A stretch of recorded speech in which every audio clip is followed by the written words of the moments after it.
guys. Welcome once again to Her Story in the Making, presented by Club Fantasy and Women of Fantasy Football, powered by Fantasy Alarm. I'm your host, Britt Flinn.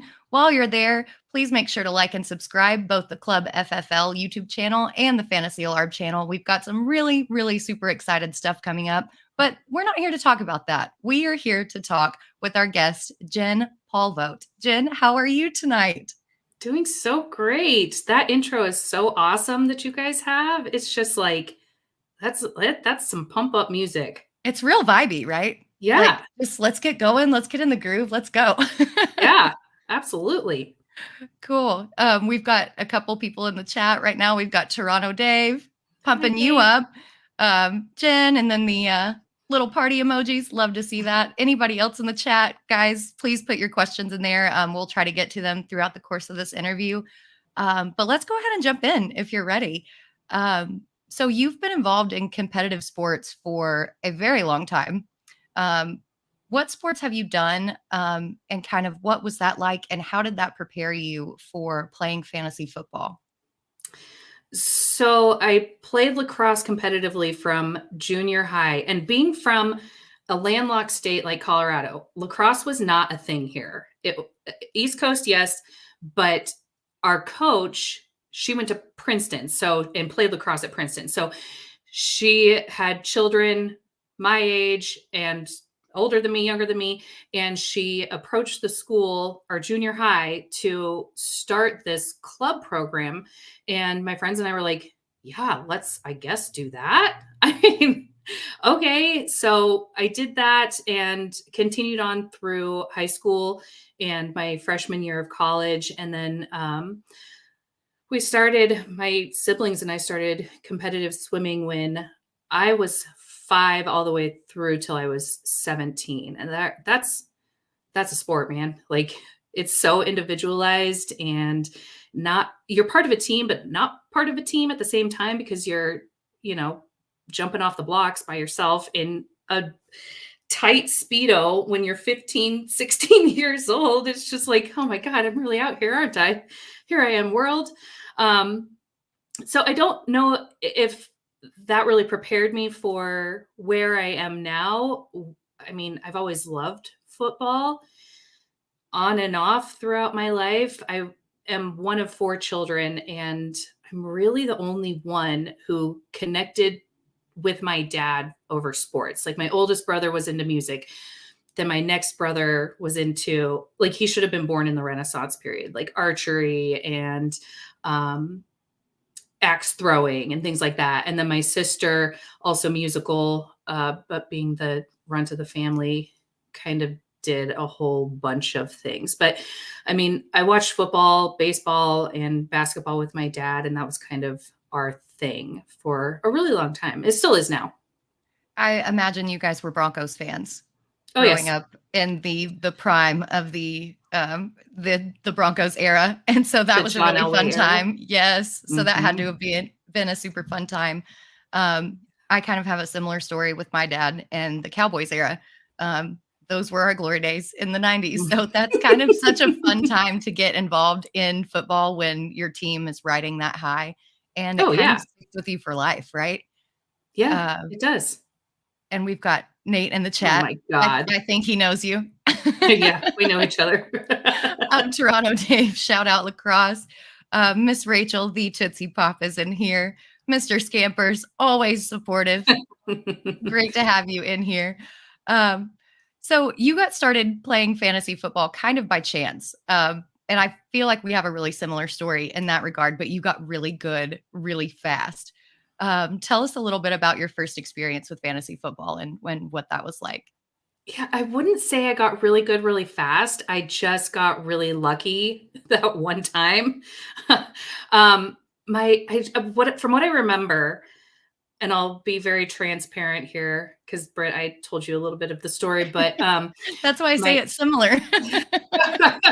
My aunt was in town, and I mean, we were having dinner, but Nate had this thing where he was going to go down to Old Chicago. If you're from Denver, you know Old Chicago. They have like 1,000 beers on tap and this amazing pizza. So he was going to go downtown and draft with his T-Mobile crew. And I was like, okay, well, I'm going to stay here with my aunt. I rarely see her. Ended up heading downtown to meet him later on. And he wanted me to draft. And I was like, okay. I mean, I'm removed from the sport as far as knowing all these individual players, their chemistry with the teams, their strengths, their weaknesses. And it was just like, what the hell? For fun, let's do it. Let's just do it. And my brother and his girlfriend at the time ended up coming down to Chicago at the same time. And we were playing pool and I was making these just like ridiculous random picks. I mean, this was practically before the time of internet. There was no internet on phones yet. That was for sure. Like we all had the flip phone, like Motorola's. And so I was just picking at random. We had the draft board and everything. It was like in the league, like the beginning days of the league, if you're familiar with that show. And my first draft pick was Chad Ochocinco, and he basically won the season for me. And then I got so drunk that I passed out in the back of the car and they drove me home. And it was like, okay, well, I guess that was that. And then managed the team throughout the season and ended up winning, which is like the most annoying story, right? Like this newbie comes along who knows nothing and manages to win. It's like, that is so annoying. No, I don't think that's annoying at all. I think it's annoying possibly for the fragile men who are in the league. Because I had a similar story. People accused my husband of drafting my team for me. And I was like, no, I was zigging when others zagged, baby. And that's what you do. And that tends to win you leagues more often than not. And so I think that's a super cool story. How did that experience carry over into the next season and the next season? Did you adjust your draft strategy or was it? I mean, I didn't really start getting into like really legit until 2015. So for the next several years, it was just like, well, I kind of know what's going on, kind of not. And zagged where others were zigging, as you said. And I don't think I won again for, I mean, maybe up until the last couple of years. But I was only in one home league, which we still have. And we started that home league in 2015. So that's been going about 8 years. And I've come in second, I've come in third. But obviously my strategy is far different than it was as a newbie who occasionally watched football to a person who's watching Red Zone 7 hours every Sunday and then Monday and then Thursday and in it, all the time. Yes. Rachel asks, was Nate proud or pissed that you won? Proud. He's always been proud of me for everything. Yep. I'm the And one who gets pissed when he wins. Yeah. Same here. We will always argue, my husband and I, over, well, you beat me and now you knocked me out of second place or first place or whatever.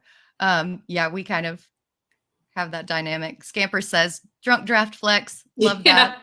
And then Nate, you crushed our home league in 2018 and 2019 as well. So I think you're selling yourself short a little bit there. I guess. I am the worst. So as far as like fantasy football analysis goes, I have to try so hard to remember these things because they're such a blur. First of all, I mean, 2018, 2019, I had just had a baby. Like, I'm not remembering anything at that point in time.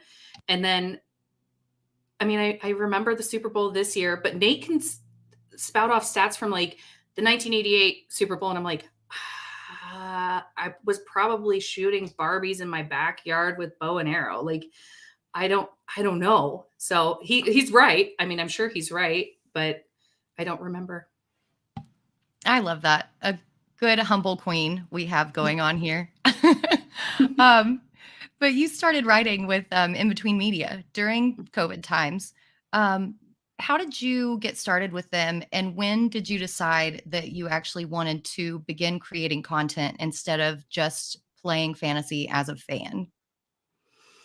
So my husband, Nate, actually got the job first. Seth Wilcock, who's the founder of IBT, he put out this tweet that was like, looking for writers. If you're interested, hit me up. It's unpaid, to be clear. Like, you're going to do this for free. And Nate was like, why not? Like, I'm going to go for it. He has been playing fantasy football since they had to write out the scores on paper and fax it in and do all that weird stuff in the newspaper. So, you know, it was a fantasy for him to ever even pretend like he could break into a place in a setting like this. And so he and Seth really got the ball rolling.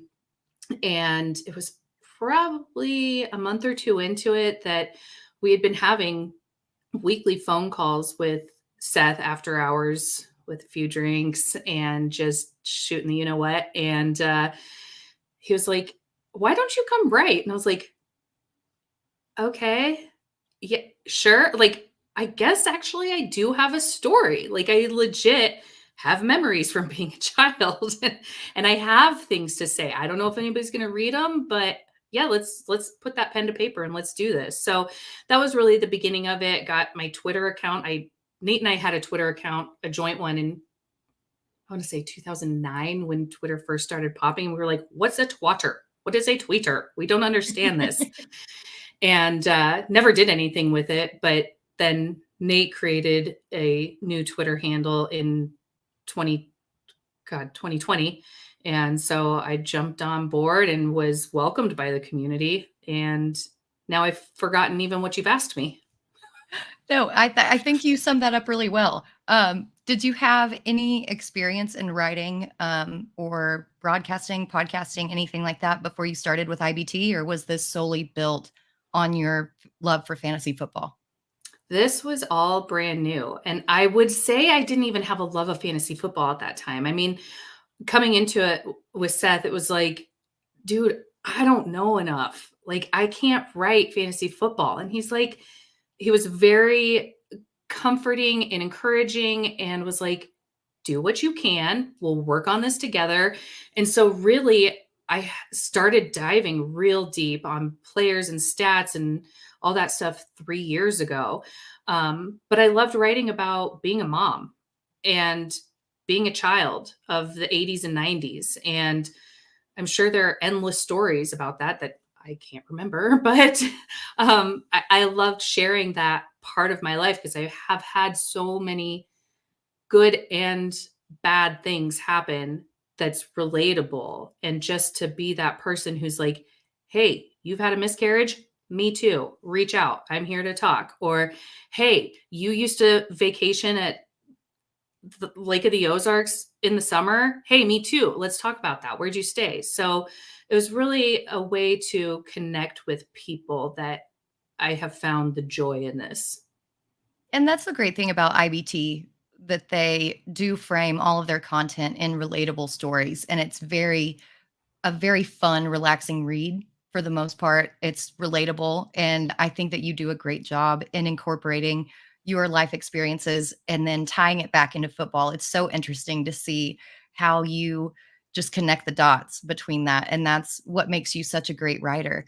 And you kind of mentioned something that makes a good transition into the next question, because you and Nate both create content. Do you guys ever bounce ideas off each other? Is there any kind of competitive element? How does that dynamic work with both of you guys writing for the same site? We bounce stuff off of each other all day long, every day. I mean, one of these days we'll post a picture of like, this is where I sit and this is where he sits. And this is we're writing and or editing or creating thumbnails for something. That's all Nate, not me. I don't create thumbnails, but we're not really competitive in that way. It's very supportive. His frustrations are my frustrations. His successes are my successes and vice versa. And we're really annoying in that way. I think some people are rooting for us to, be neck and neck, but we were together 24/7 before the pandemic. So once the pandemic hit, we were like, and there's nothing different. Yeah, there's nothing different here besides the kid. The kid was home all day, every day, and very, very needy. So that was a big difference. But otherwise, it's always been the two of us, and will continue to be the two of us. We're only competitive in Uno. Oh my gosh. Uno or Yahtzee? I cannot. I will flip a Get out coffee of here. table. I will. I will flip that coffee table and then slam a drink on your head and be done with it. Yep. I'm done. No, Yep. we're more alike than we even knew before this interview. Yes. But you mentioned the baby. Because that's a very new thing, and especially since you and Nate had been together, um, like you said, 24/7 before the pandemic. How did bringing a kid into the world kind of affect how you guys balanced out creating content and how you guys balanced playing football, watching football, things like that? And I'm really interested in just how you are a super mom, because I could never imagine being a super mom. I don't know if I'm a super mom, but I am a mom. And when I first had our son in 2017, I was working in the corporate world. I was the boss, I was in charge. And after I guess he was about 11 months old, I was like, I am missing out on too much. I've worked for somebody else for far too long. Nate was a stay at home dad. And I was like, I'm quitting. I'm quitting. I put in my 2 weeks and I've been done since August 2018. So since then, it's much easier to co parent when you're around each other all the time, because there's a different dynamic when a mom or a dad is home with the kid. They know the kid's nuances in and out because they're literally there 24/7.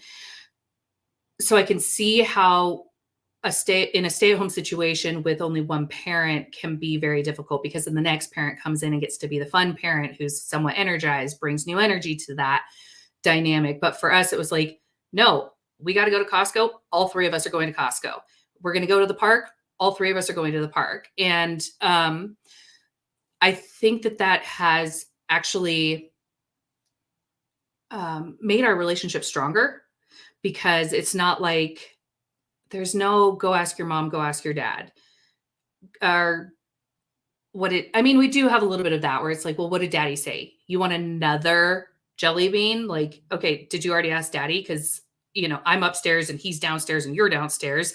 So there is a little bit of that, but otherwise, we're on the same page.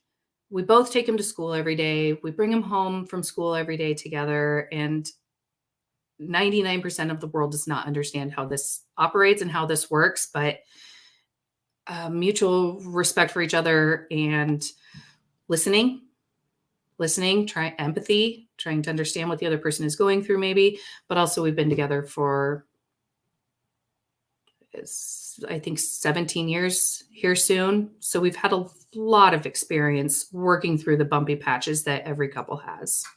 That's so awesome. And I think you've been overruled. I think everybody in the chat is agreeing that you are super mom. Toronto Dave, I trust Nate. Tootsie Pop, we know that. Jen is no doubt a super mom, crushing it. Love her stories. So you've been overruled, unfortunately. Well, thank you, everyone. But we will switch gears a little bit. So going from IBT, you're now an editor at Fantasy Pros Betting Pros and the lead editor for Razzball Fantasy. So how do you approach editing versus content creation? Do you approach it in that you would edit it the way that you would write it, or do you keep the writer's voice? What's your process there? Oh, it's so important to keep the writer's voice. I mean, anybody out there who's used Grammarly Pro knows that it can make suggestions to be more confident or to add clarity. And it's like, I know the writers who are writing these, and I'm like, that's not your voice. We're not changing that. We're not going to make it sound more confident, or, the readability score. We're not going to change anything to make the readability better, because this is this person's voice and they wrote it. They took the time to write it, and we're going to leave it. I mean, major grammatical issues aside, and really working with and developing writers, especially with IBT, where we can say, hey, I think this is a better direction for you to go, or this is what I'm noticing in your writing patterns, and giving feedback. I mean, constant feedback is the only way anybody gets any better. So editing for me is you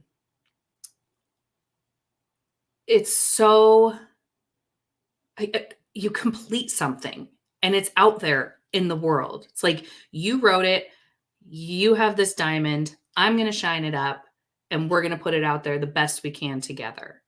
So it's just the completion part of it is so satisfying for me. And that's again why you're fabulous at what you do, because you just make everybody around you better. Um, I've seen it. Everybody's seen it in the chat. We don't need to go on anymore about that, but you're so good at creating so many different kinds of content and with editing. So what is your favorite kind of content to produce, and how do you approach creating different kinds of media? I mean, that's kind of a tripod question. I enjoy my writing. At a certain point, there does come a time when it's like, how can I retell this story of my life that's still engaging, especially going through COVID, because we love to travel. And that's when a lot of our mishaps and mayhem and funny things would happen to us.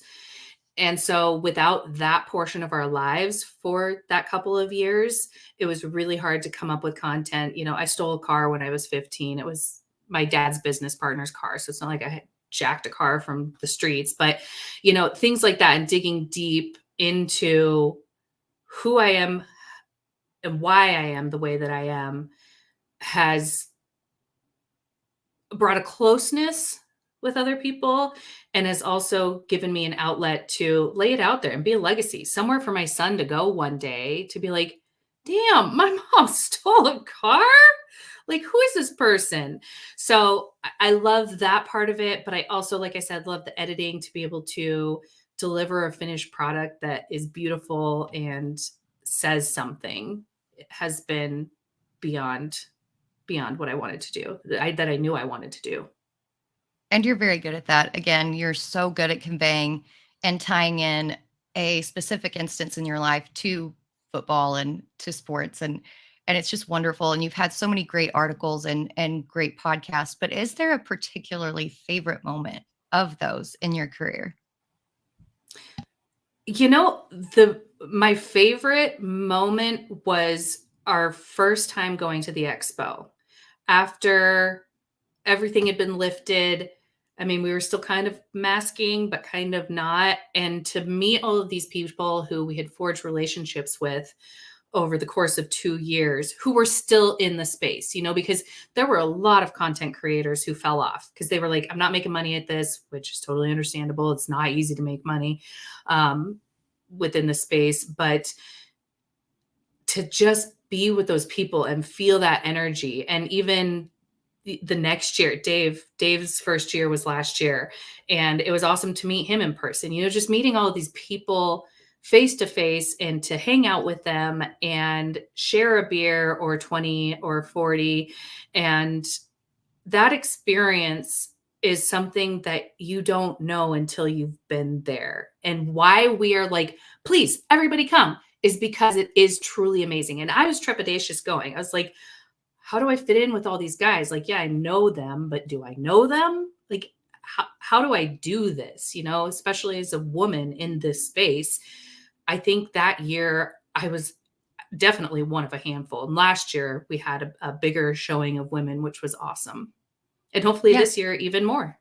exactly. You took the words right out of my mouth. I hope that this year we have even more people, a bigger panel for women of fantasy football, and to show that we're there and that we know what we're talking about, and even a bigger contingent of guys there who are there to support us and who just kind of lend themselves and blend themselves into this family.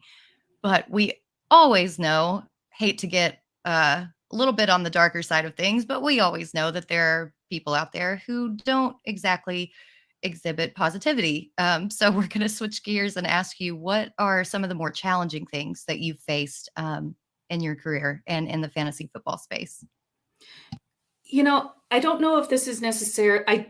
I don't think that it is necessarily a woman thing, but the imposter syndrome of I, knowing a stat or being able to join a conversation and be found out that you're a fraud when really you're not. It's just like, I just don't know that. And proving myself to myself that I can do this. And it takes time to learn these things. And I feel like the majority of the men in this space, at least the ones who I interact with, they're very understanding and welcoming and open to discussion, and that it's okay to say, I don't know who you're talking about.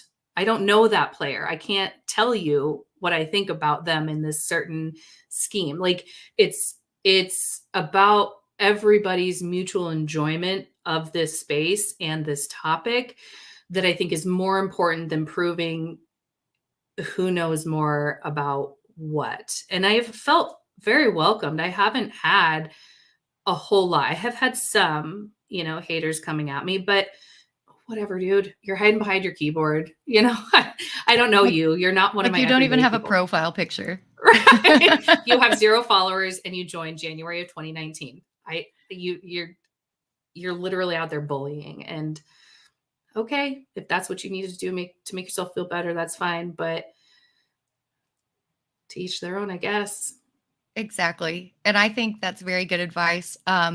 Before we go to the next question, guys, we're kind of getting up against it. So if you guys have any questions that you want to ask Jen, throw them in the chat so that we can get to them before this convo ends all too quickly. I can't believe we're already close to the end of it. But I know that was very good advice that you just offered about kind of shrugging off the haters and being confident in yourself.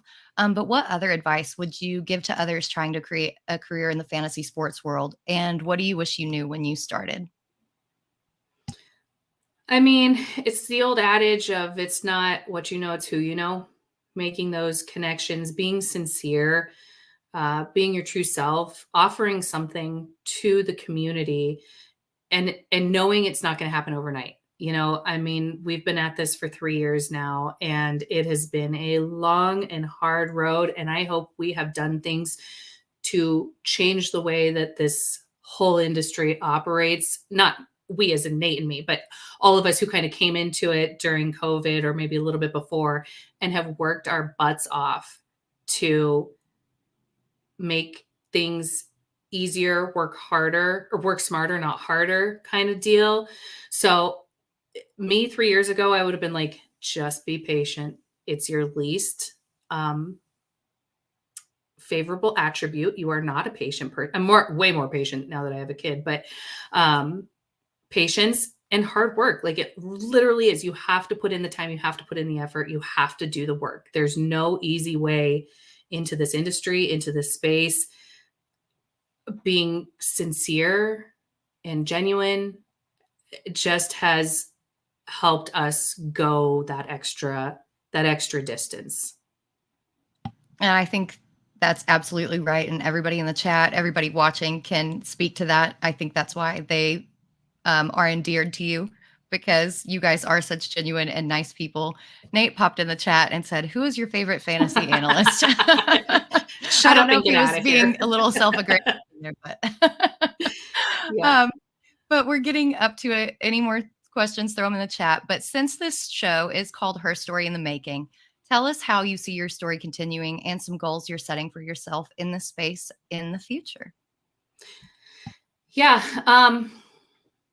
Every day is ever changing here. I mean, I was not expecting, nor was it even a goal of mine, nor did I think I even belonged in the Fantasy Pros, Betting Pros world.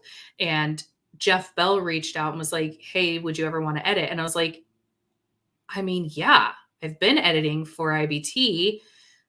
I would love to do that. I love polishing things. Let's do that. And I met with Blaine, and it just all kind of took off over there. So as far as future goals, I think my goal is to be flexible and roll with the punches and say yes to opportunities that come my way that I think I can legitimately see going forward, and saying no to other opportunities that I maybe wouldn't have in the last couple of years. Because we got some advice early on that was like, say yes to everything, say yes to everything. And we did. And now that we're here, it's like, now it's okay to say no to some things. So I don't know if I answered your question. Otherwise, I want to still be here, moving forward. Just as far as where I am, I'm open to new opportunities and flexible with the things I do, because I didn't know I loved editing until I tried it. So That's all very good advice. It's been such a pleasure having you on, and I'm so sad that this is over. It's been such a fast 30 minutes, but can you tell everybody watching where they can find your work and where they can follow you on socials? yep, in-betweenmedia.com. You can find all of our work there. I'm at Jen Polvogt, which isn't the easiest name to spell, but Polvogt. And that's, I think I'm terrible. I will tell you that, admittedly, that Facebook and Instagram are not my thing. Even Twitter's not really my thing. So I like, I'll tweet my life. I will not necessarily tweet my football takes, but I'm everywhere. It's just a matter of how often I'm active in those places.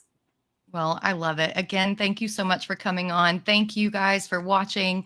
Remember to like and subscribe to the Fantasy Alarm YouTube channel, the Women of Fantasy Football YouTube channel, the Club FFL YouTube channel, all the channels. There's too much to miss throughout the three of those. Y'all can't afford to not sign up. We'll be back in 2 weeks with another really special guest, and join us then. Jen, thank you so much again. Thank you for inviting me.